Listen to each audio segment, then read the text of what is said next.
Good morning friends. Him update channel में आज की मुख्य खबरों के साथ आप सभी का स्वागत। कोरोना अभी गया नहीं पर डरे नहीं।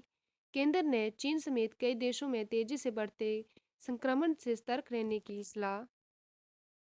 कोरोना वायरस अभी नहीं गया लेकिन डरने की जरूरत नहीं है। चीन समेत कई देशों में कोरोना संक्रमण के बढ़ते मामलों के बीच केंद्रीय स्वास्थ्य मंत्री मनसुख मांडविया की अध्यक्षता में बुधवार को उच्च स्तरीय बैठक का निचोड़ यही रहा। मांडविया ने कोरोना प्रबंधन से जुड़े सभी विभागों, एजेंसियों, राज्यों को पूरी तरह से सतर्क रहने और कोरोना के वेरिएंट पर नजर बनाए रखने का निर्देश दिया है। कोरोना संक्रमण पर राज्य सरकार सतर्क, बढ़ेगी टेस्टिंग, आज होगी बैठक, लोग जुकाम और बुखार को गंभीरता से लें।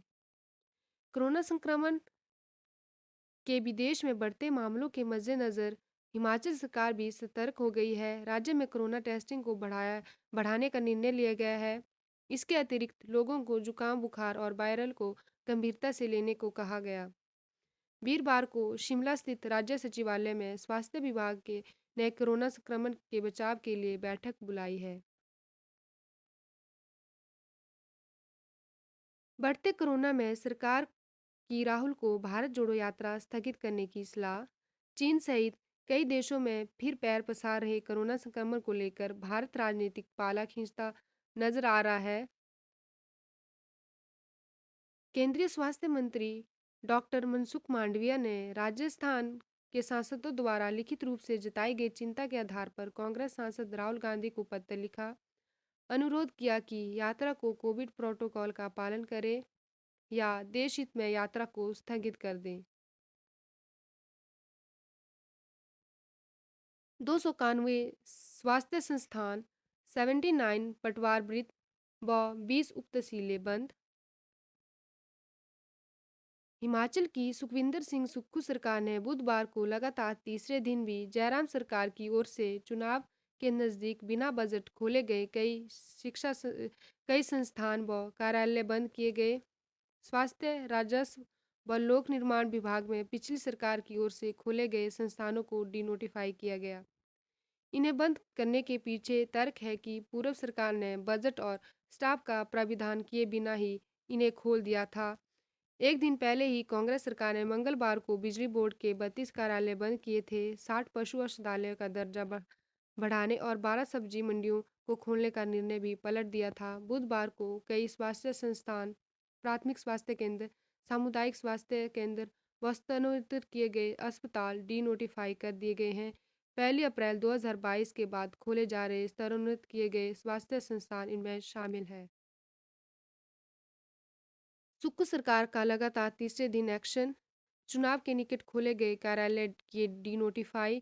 वन्य प्राणी मंडल जंजैहली, बंदोबस्त मंडल मंडी और उदयपुर, भराड़ी व किशनगढ़ नई तहसीलें भी बंद। स्टाफ के समायोजन के लिए अलग से जल्द आदेश होंगे जारी। निर्णय पलटना अलोकतांत्रिक। चुनावी वादे पूरे करने की बजाय भाजपा सरकार द्वारा जनता की मांग पर खोले या स्तरोन्नत किए गए संस्थानों व कार्यालय को बंद कर रही है। बंद किए जा रहे संस्थानों में बड़ी संख्या में ऐसे संस्थान हैं जो कि कार्यशील हो चुके हैं।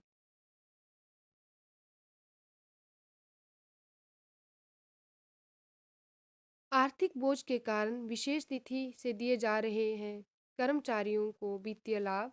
हिमाचल प्रदेश हाई कोर्ट ने पिछली तिथि से संशोधित पेंशन की मांग को अस्वीकार करते हुए व्यवस्था दी कि सरकार आर्थिक बोझ के कारण कर्मचारियों के वित्तीय लाभ तय तिथि से देने के बजाय किसी विशेष तिथि में भी दे सकती है।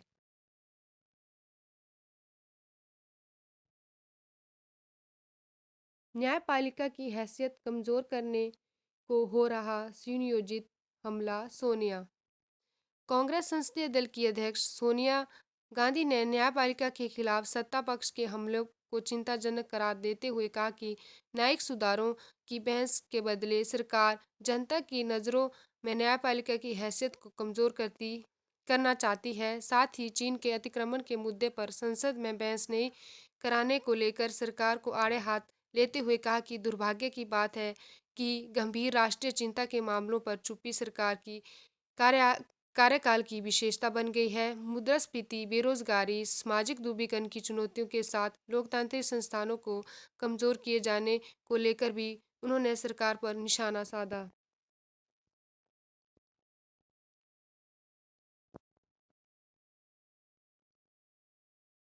राज्यों के सहयोग से जीती जाएगी ड्रग्स के विरुद्ध लड़ाई। ड्रग्स की समस्या पर लोकसभा में चर्चा का शाह ने दिया जवाब। अगले 2 वर्षों में देश के बड़े ड्रग्स माफिया को सलाखों के पीछे भेजने के वादे के साथ गृह मंत्री अमित शाह ने इसके खिलाफ लड़ाई में राज्यों का सहयोग की अहम बताया।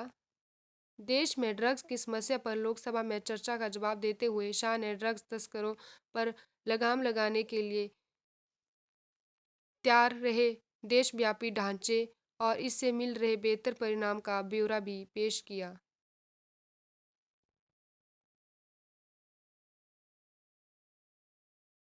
जम्मू कश्मीर में कौन रहेगा आतंकी संगठन नहीं, केंद्र तय करेगा। सिन्हा। जम्मू कश्मीर में उपराज्यपाल मनोज सिन्हा ने बुधवार को आतंकी व अलगाववादी समर्थकों को दो टूक चेतावनी देते हुए कहा कि आतंकी पारिस्थितिक तंत्र का जो भी हिस्सा है बचेगा नहीं। जम्मू कश्मीर में कौन रहेगा यह आतंकी संगठन और उनके आका नहीं, बल्कि जम्मू कश्मीर प्रशासन और केंद्र सरकार तय करेगी।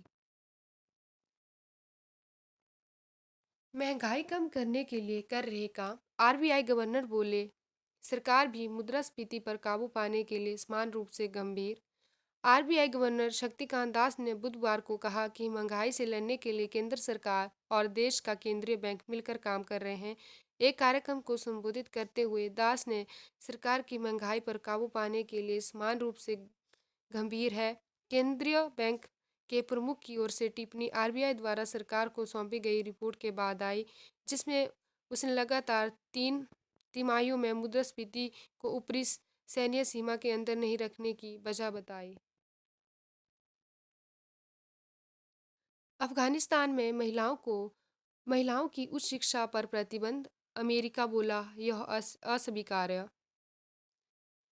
अफगानिस्तान में तालिबान शासन ने महिलाओं की उच्च शिक्षा पर मंगलवार को प्रतिबंध लगा दिया है। इसकी यूरोपीय संघ, संयुक्त राष्ट्र व अमेरिका ने जोरदार आलोचना की है।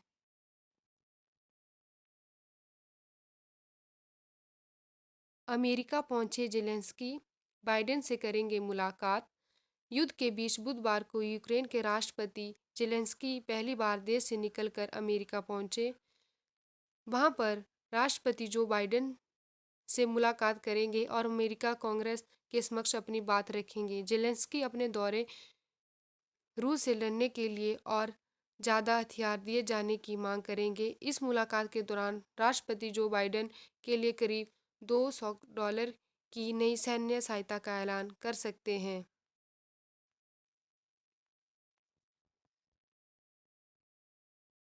वैश्विक आतंकवाद निरोधी प्रयासों में मध्य एशिया मुख्य भागीदार। रुचिरा। संयुक्त राष्ट्र में भारत की स्थायी प्रतिनिधि रुचिरा कंबोज ने मंगलवार को सुरक्षा परिषद की मध्य एशिया पर आतंकवाद निरोधी कमेटी की अध्यक्षता की।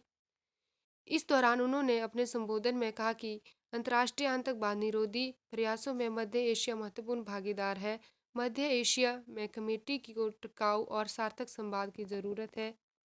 रुचिरा कंबोज ने ट्वीट करते हुए कहा कि मंगलवार को मुझे सुरक्षा परिषद की मध्य एशिया पर आतंकवाद निरोधी कमेटी की अध्यक्षता का अवसर मिला। 5 माह के भीतर भारत की ओर से आतंकवाद निरोधी समिति की अध्यक्षता का मौका मिलना मेरे लिए सम्मान की बात है। सड़कों पर 40 लाख प्रशंसक, हेलीकॉप्टर से निकली टीम। फुटबॉल विश्व कप जीतने का जश्न मनाने उमड़े लोग। फ्लाईओवर से खिलाड़ियों की बस पर कूदे प्रशंसक, टालनी पड़ी बस परेड। धन्यवाद।